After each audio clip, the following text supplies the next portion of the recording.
the feature, maybe, in one convenient podcast. Anyway, go to wherever you get your podcast. Today's comes from Harry. Thanks, Harry. Bless me, Father Simon, for it's a darn long time since my last confession, and my conscience has been haunted by a deed of 24 years ago. I should say, there's a lot of alcohol. Good. An inappropriate amount of alcohol taken in this. Just as I've just... The shame that has haunted my otherwise boring life occurred one warm August evening on a packed intercity train from Paddington Station to the fair town of Reading. Actually, he was quite rude about Reading, but I just thought I wouldn't mention it. No. My whirlwind romance that had started the previous October had culminated that afternoon in a phone call at the office from my girlfriend, which she urged me to come home from the city as soon as I could because she had news. I instantly surmised that she must be with child, and I asked her in no uncertain terms, "Have you got a bun in the oven, love?" Right. To which she replied, "How did you know?" Was it her previous phone requests urging me to engage in Ugandan discussions at odd times? Because her temperature was right, we'll never know. Never know. I didn't care how it had happened, frankly, as long as it was mine. I was overjoyed that I was still virile at the age of 38. I was Mr. Fertility, Mr. Macho Man, and being the dutiful boyfriend, I did what any self-respecting northern bloke would do. I went to the pub to celebrate with my work chums.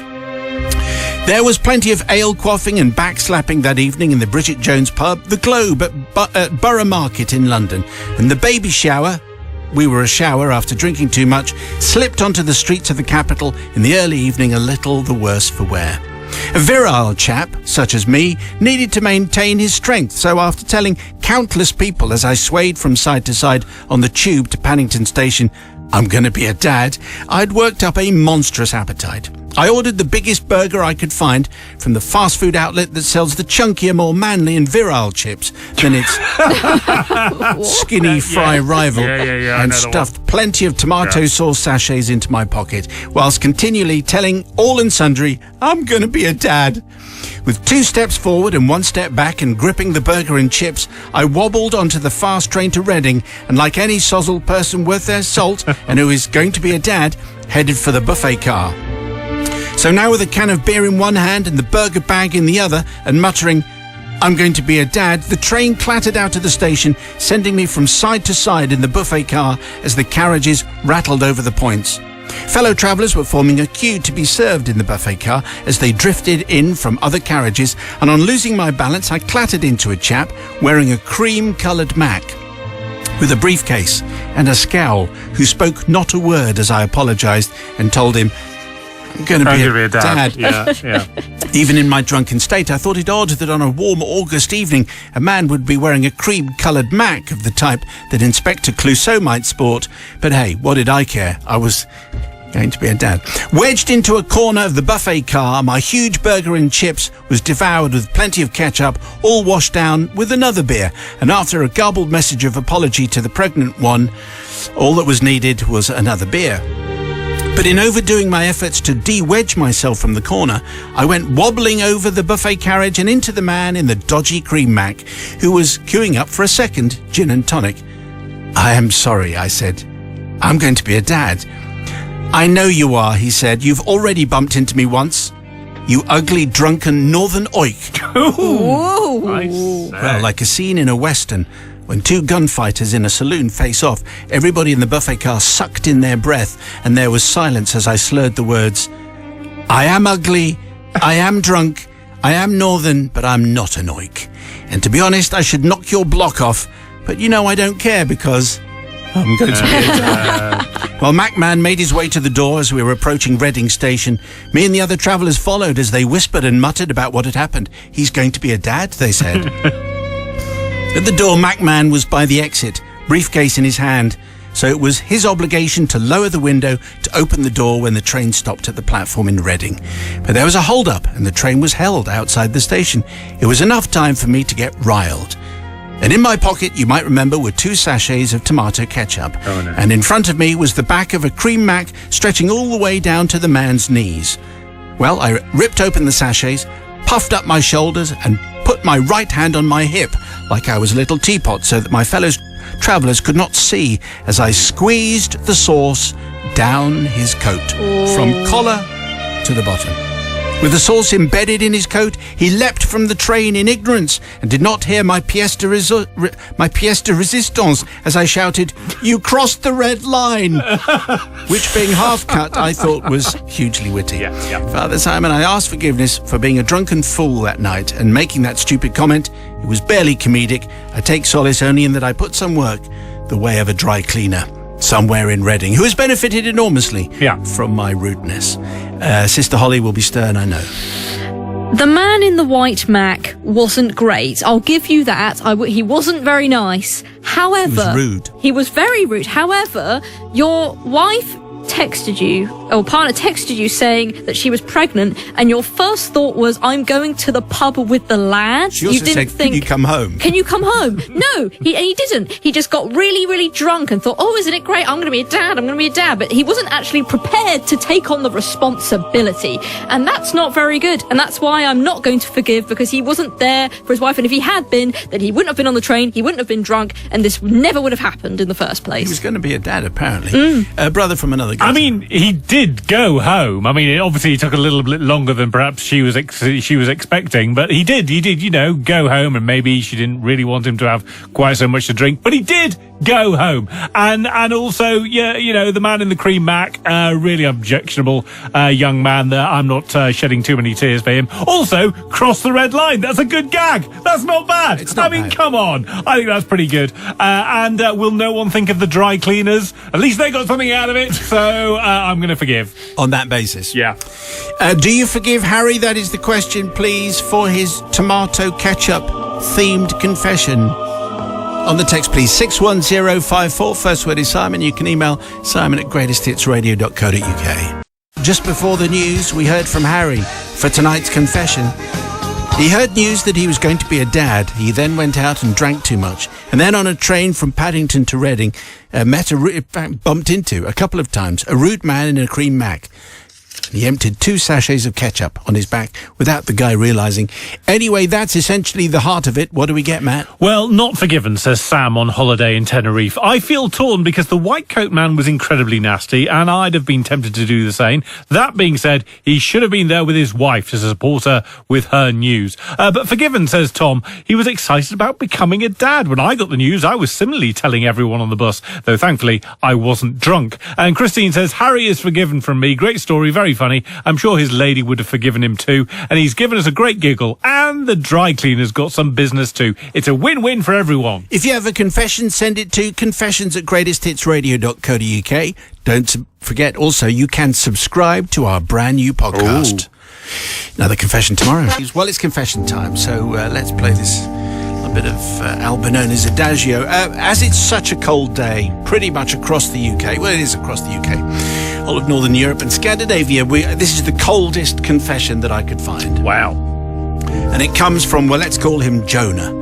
Simon, my confession is a seasonal one. I would like to start by apologising profusely to the ice sculptors of Sweden and the world and a group of hotel residents.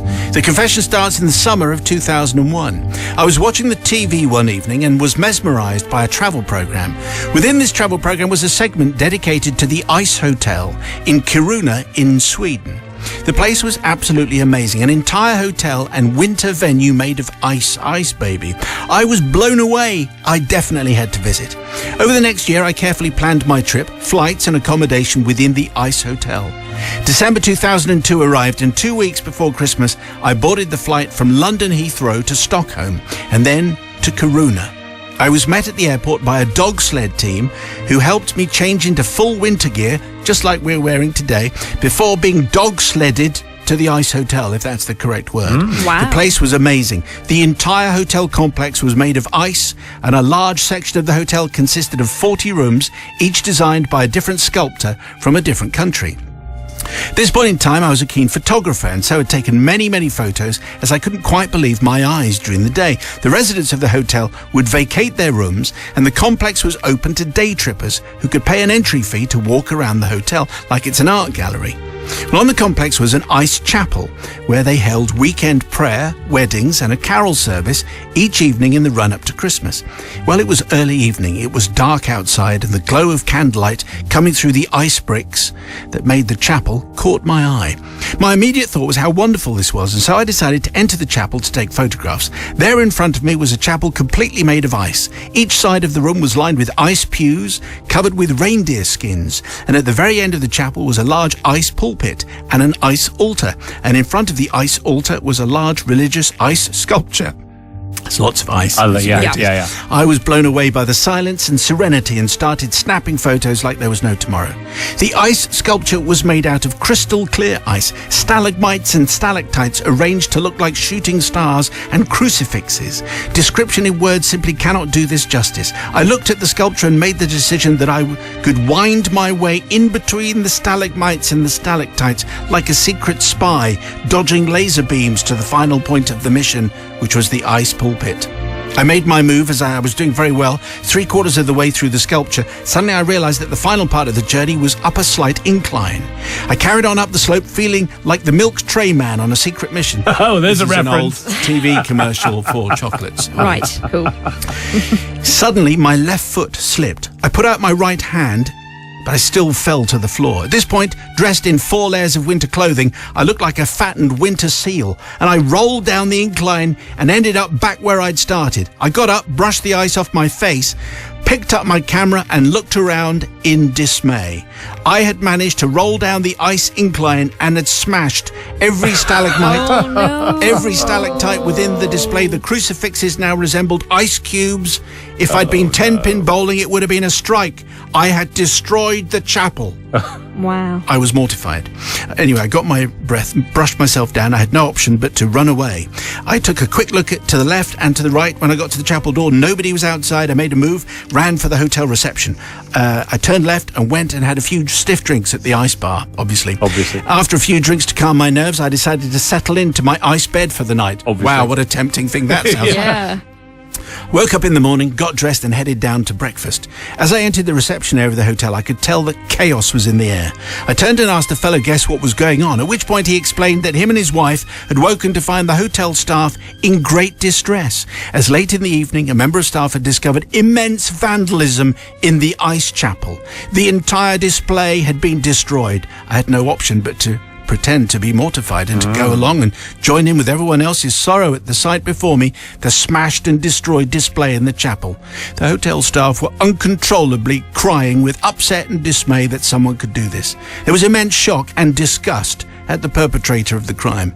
Later that day, a sign appeared outside the ice chapel, clearly stating that it was closed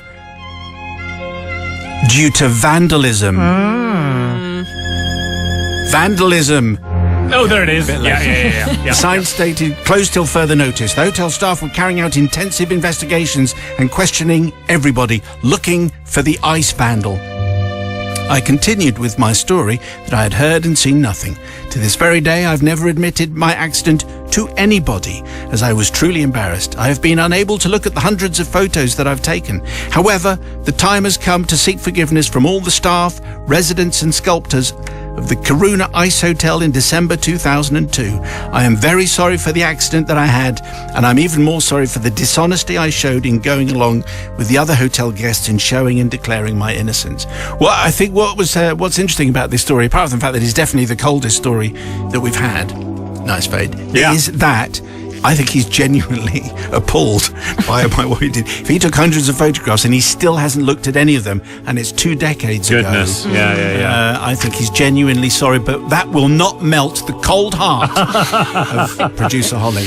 Yes, oh dear, Jonah, it's really it's not great, is it really? These sculptures have been, sculpted, I'm sure for hours and hours. I'm sure it takes a very, very long time to put those art sculptures together, and he just ruined them in one fail swoop. Not good at all, really. Also, why are you staying at the Ice Hotel? It just sounds very, very cold. I wouldn't want to do that. And so that's why I'm not going to forgive. Because you don't like the Ice Hotel. Yeah, it sounds dreadful. Why would you want to lie on a block of ice? I'm sure it has No electric qualities. blankets, I I'm think guessing. they filmed some James Bond film. Probably, once. Yeah. yes, the one Brother where it was from all another going gutter. down the Swanee. Nice milk tray reference, I thought, in the middle of that. I'm definitely going to forgive, and mainly because it's the design, isn't it? The design's the problem. I don't remember there being stalagmites and stalactites in a normal chapel, but they decided to put them in this Well, it's chapel. an ice chapel, that's why. The ice chapel, yes. Well, that strikes me as a bit of a design flaw. And if you're going to put the stalagmites and stalactites into your ice chapel, then you reap what you sow, don't you? As I'm sure that was in the chapel also. And a very good Ice Baby reference there certainly made me stop, collaborate and listen.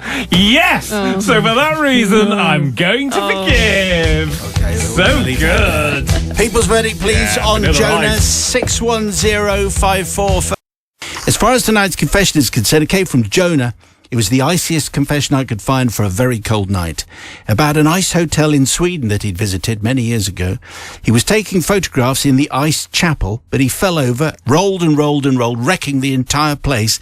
It was put down to an act of vandalism, but he never owned up until today. The people's verdict is in. I'm certainly forgiving, says Sam. The story was delivered in such a beautifully remorseful tone. Either the writer's a fantastic actor or he is sincerely apologetic. And who knew Holly could be so cold-hearted? Laura, I think everybody. Yeah, Laura in Leeds, not forgiven. I feel sorry for the staff who spent hours sculpting the wonderful sculptures for everyone to admire. No wonder they were in tears. But Jerry says, forgiven.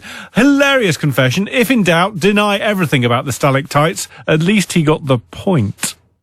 Yeah. Is that the best you've got? Point. Yeah, it is. Okay. Yeah, very good. Also, hotel staff confessions. I'm Yeah, sure you've why got not? A few. Send them through to confessions@greatesthitsradio.co.uk. You don't have to miss another confession. Plus, there's some fabulous old ones in there. The stuff that we can't broadcast and the parish notice board.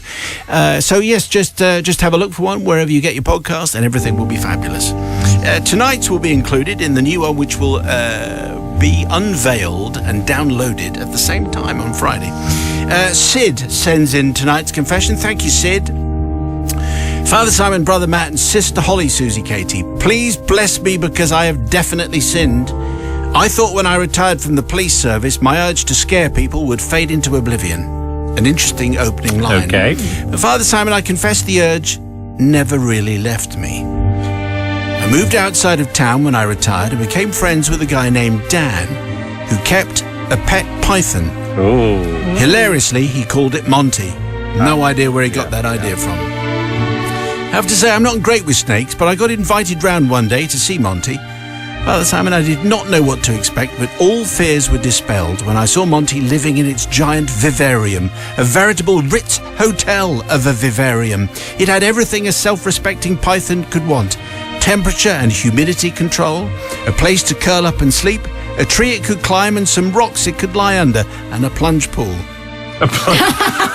No, it didn't. No, I didn't have that. No. It also dined on the finest diet of dead rats, baby chicks and rabbits. Sorry about that. I think, but that's nature. It's nature. That's the way. Red in tooth and claw.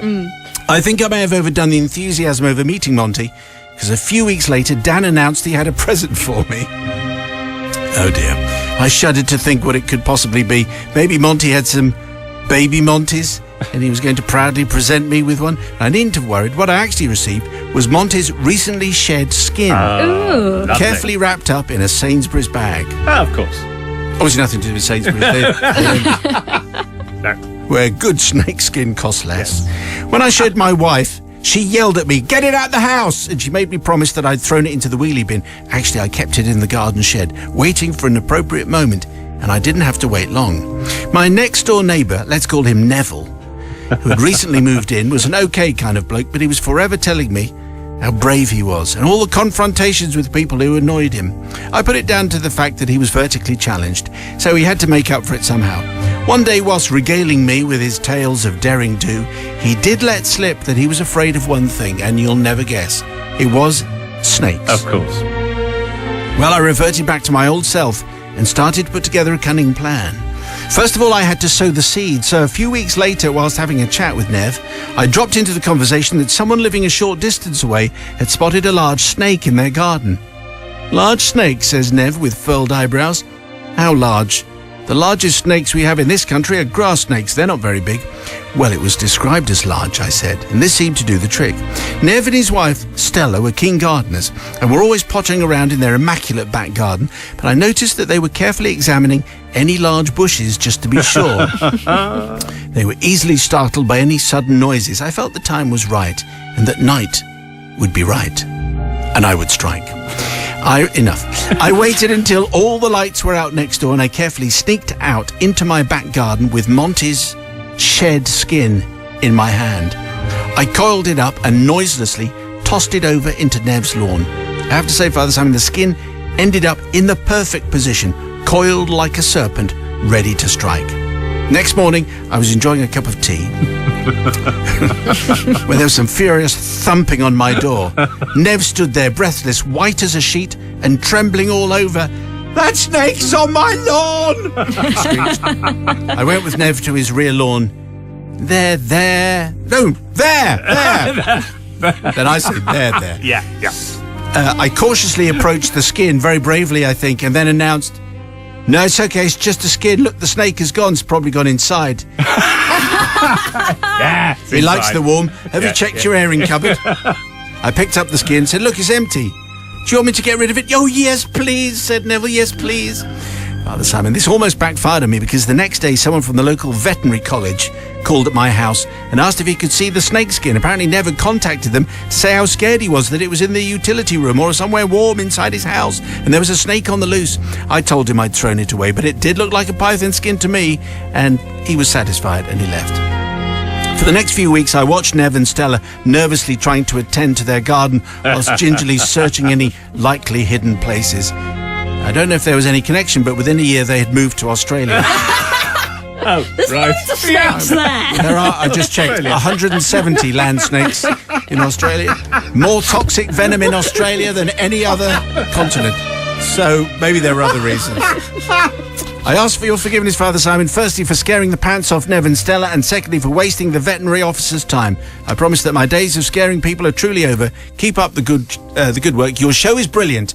So obviously that's mitigating. Correct. There from Sid at the end, hissing Sid. Okay, so I don't know. I think a stern line is going to... I'm just looking at Sister. I think she's not impressed. No, I'm not impressed with this one, really. To start things off, who has a friend which gives you their pet snake's skin? Well, Sid that does. sounds a bit gross and a bit strange. A strange friend, Dan. I'm not sure about him. But also, I thought that was very unfair. Neville wasn't that bad a neighbour. He sounded okay. I understand that he was sort of trying to be the big man, and that's mildly irritating. But did he really deserve to have that cruel trick played on him? I don't think he did. And for that reason, I'm not going to forgive. I don't think it was very nice. I'm out. You always need to check your airing cupboard at all times, just in case there's A python? python Right. in there. Don't you think that's advice from Australia? Okay. I mean, I have to say, am I the only one that thinks a bit of shed snakeskin sounds very rock and roll? I wouldn't mind some shed snakeskin. It sounds like, yes, have that around and go, oh, yes, look at my shed snakeskin. What are you going to do with it? I'm just Wrap going it round to your- drape it over my shoulders and be very rock and roll. I'm going to forgive I'm also... sure it'll be really impressive. Yes, Yeah. they will definitely love it. Look at me, darling. I have a Yes, snake indeed. Why is he getting in contact with the vet college? I don't understand that. It's nothing to do with the vet college. It was either a snake or there wasn't. And it turns out there was, but it was not in his back garden. And also, he's going to Australia where there's so many things desperate to kill you. One country with all of that venom. No thanks very much. So, yes, forgiven. So, the people's verdict is expected, please. Do you forgive Sid? Yes or no? 61054. First word is Simon. It's 11 minutes after 6 o'clock. Hello, good evening. This is Greatest Hits Radio. Don't go anywhere because the Big 45 is on the way. The happy lamp will be switched on and everything will feel so much better after that. Just before the news, our confession came from Sid, how he came into possession of a python skin, which he deliberately left on his neighbour's lawn. This is the neighbour who was scared of snakes, scaring him absolutely stupid. The people's verdict is in. Here it comes. No forgiveness here, says Gemma in Glasgow. Who keeps a snake skin? How odd. But Josh says, of course forgiven. Having a snake skin is so cool. Plus an annoying neighbour who's good at everything. Snakes aren't scary, really. And Tim from Sutton says, forgiven. Slitheringly hilarious. I imagine he was in Adder shock. Adder shock. Yeah, is that it? Yep. Not good, though. No. Anyway, thank you very much indeed for the People's Verdict. And if you have a confession, we would love to hear all about it. What you do is you send it to confessions@greatesthitsradio.co.uk.